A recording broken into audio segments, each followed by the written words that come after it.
कुछ नहीं। कुछ तो कर लिया करो। अरे मेरी बीवी एसडीएम है, मुझे कुछ करने की क्या जरूरत है। क्या जवाब दिया है, आत्मसम्मान तो जैसे मर गया आपका। अब वो छोड़ो, मैं क्या बोल रहा था, मैं कोई प्राइवेट कंपनी में जॉब कर लूँ? हाँ, मुझे जलील करने का इससे अच्छे तरीका क्या होगा। और यार इसमें तुम कैसे जलील होगी? लोग कहेंगे नहीं, एसडीएम के पति को नौकरी पे रखा है मैंने। तो क्या करूँ, तुम ही बता दो। कुछ नहीं, घर का ध्यान रखो। वो तो रख ही रखा है, बर्तन मांज दिए, झाड़ू पोछा कर लिया, खाना बना दिया, पानी भर लिया, कपड़े धो लिए वॉशिंग मशीन में डाल के, सब कुछ रेडी है। लेकिन उसके बाद भी टाइम है ना, वो बच जाता है बहुत सारा। सोच जाया करो।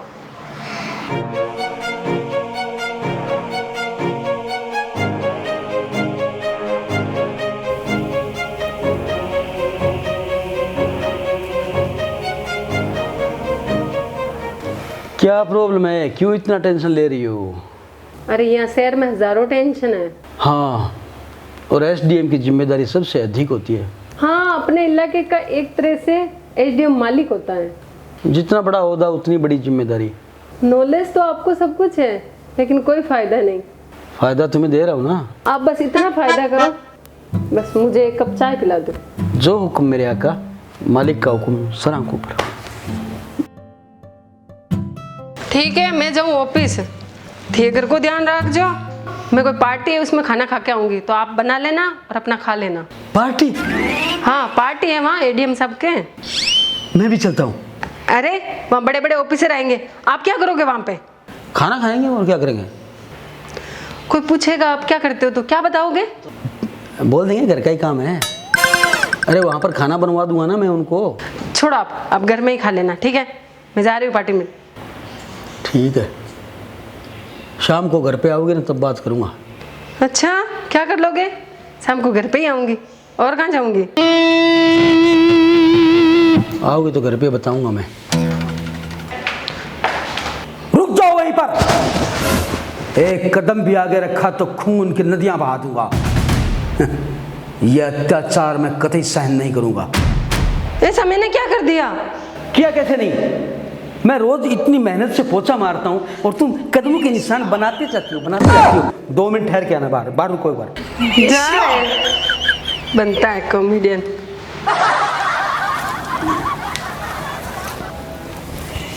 हाँ, देख लूंगी सर, बोलिए। हाँ हाँ, वो फाइल आई है मेरे पास, मैं देख रही हूँ। हाँ, वो इलाके की जो फाइल है ना, वो छानबीन कर रही हूँ मैं, देख रही हूँ उसमें क्या है क्या नहीं है। सर उसके रूल देखने पड़ेंगे मुझे। हाँ सर, मुझे पता है हाई प्रायोरिटी का केस है, मुझे पता है, वो देखना पड़ेगा, छानबीन करनी पड़ेगी मुझे पता है। वो 1 महीने से वो फाइल पड़ी है, उसमें 1 महीने से काम पे लगी हूँ सर ये रेयर केस है, देखना पड़ेगा, क्योंकि मेरे पास तो ये पहली बार केस आया है, तो थोड़ा सा डीपली उसको देख कर समझना पड़ेगा मुझे। ठीक है सर, कल ऑफिस आके देखती हूँ। ठीक है सर, ओके सर।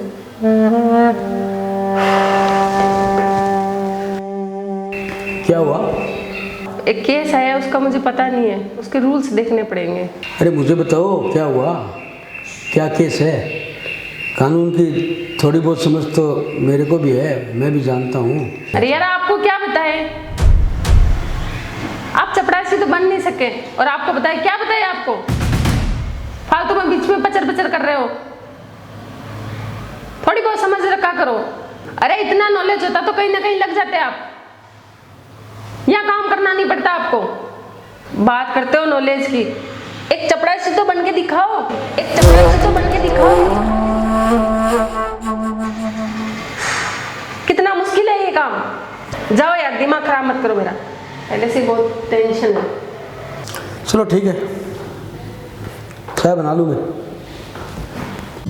अरे इतना नॉलेज होता तो कहीं ना कहीं लग जाते आप, यहाँ काम करना नहीं पड़ता आपको।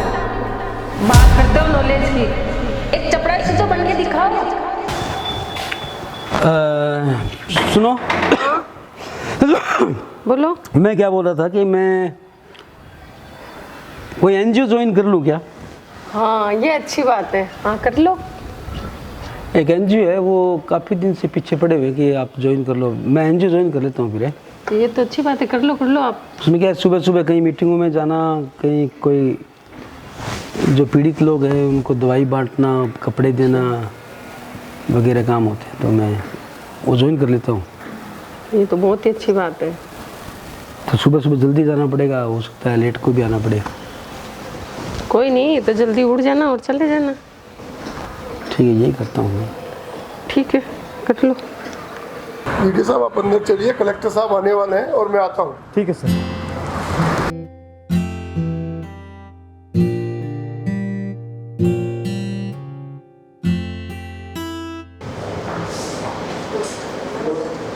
वीडियो साहब वो नया कलेक्टर आए, वो कहाँ के हैं? ये है कहाँ के ये तो पता नहीं, लेकिन इनकी पहली पोस्टिंग यहाँ पे है। अच्छा, डीएम सर नहीं आए क्या? वो ऑफिस में है, बस आ ही रहे। नमस्कार। नमस्ते। कलेक्टर साहब कहाँ से आए सर? बस आ गया कलेक्टर साहब, नीचे है, आ ही रही है। नमस्कार सर। अरे आप यहाँ क्या कर रहे हो? कलेक्टर साहब आने वाले हैं, आप नीचे चलो, मैं मीटिंग करके आ रही हूँ। मैंने आपको बोला था ना रात कि मुझे एक बात बतानी है, बस वो बात ही बताने आया हूँ। आपका दिमाग खराब है क्या? यहाँ कलेक्टर साहब आने वाले हैं और आप बात बता रहे हो? अरे बात बहुत ज़रूरी है। खाली बात सुनाने के लिए आप यहाँ तक आ गए? हाँ, आना ही पड़ा। क्यों सबके सामने मेरी बेइज्जती कर रहे हो? आप घर पे चलो, यहाँ कलेक्टर साहब आ रहे हैं, मैं घर पे आके सुनूंगी आपकी बात। तो एडीएम साहब, कुछ देर के लिए हम अंदर बैठ सकते हैं अकेले? ये कलेक्टर साहब का ऑफिस है, आपको यहाँ तक आने की औकात नहीं है और आप कलेक्टर साहब के ऑफिस में बैठने की बात कर रहे हो? हाँ सर, बैठो। चलो अंदर चलो। ठीक है।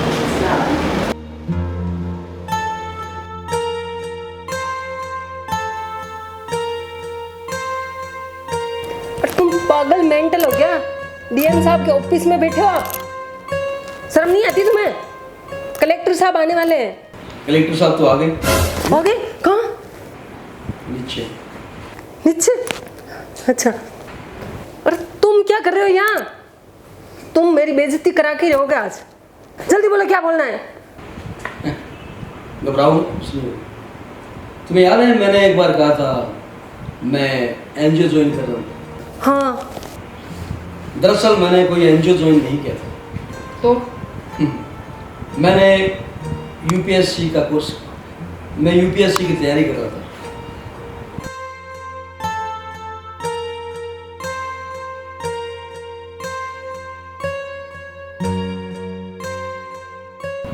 मैंने यूपीएससी एग्ज़ाम दिए, टॉपर रहा, आईएएस ऑफिसर बन गया और कलेक्टर बन के आज यहाँ पर पोस्टिंग हुई।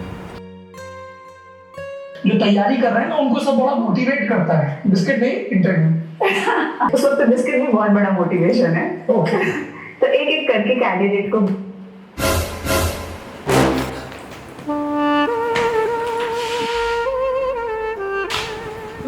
मुझे माफ कर दीजिए, मैंने आपकी बहुत इंसल्ट की। कोई बात नहीं, मैं बस यही दिखाना चाहता था कि इंसान सोच ले तो कुछ भी असंभव नहीं है। दरअसल मेरी रुचि खेतीबाड़ी में, गांव में रहने में थी, मुझे वही जीवन अच्छा लगता था। लेकिन हालांकि ये मेरे आत्मसम्मान को चोट करने वाली बात थी, तुम्हारी हर बातें, तब मुझे दिखाना पड़ा कि चाहूँ तो मैं भी बन सकता हूँ कुछ। चलो कोई नहीं, बुलाओ एडीएम साहब को, वीडियो साहब को बुलाओ, मीटिंग करते हैं।